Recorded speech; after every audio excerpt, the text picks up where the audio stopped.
আপনি মাত্র 90 বছর থাকবেন, ওকে একটা চড় মারলেন মানে? আপনি 90 বছর থাকবেন, ওর জমি জায়গা দখল করলেন মানে? আপনি কি খুব ক্ষমতাশালী হয়েছেন নাকি? ফেরাউন 400 বছর ছিল, ডুবে মরতে হয়েছে।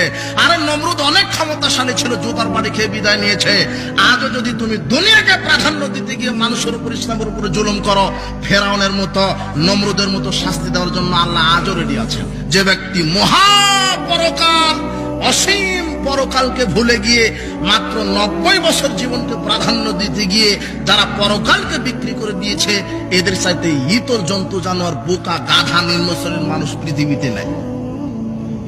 সবচাইতে গাধা, ইতর, নিম্ন শ্রেণীর মানুষ তারাই যারা বিশাল পরকালকে ভুলে গিয়ে মাত্র 90 বছর টিকে থাকার জন্য ক্ষমতা দেখাচ্ছে মানুষকে। মাত্র 90 বছর টিকে থাকবে তাই উপরের জায়গা জমি দখল করছে, মাত্র 90 বছর টিকে থাকবে তাই সুদ ঘুষ দুর্নীতি হালাল হারাম বিবেচনাই করছে না। বলেন তো এরা শুয়োর না মানুষ?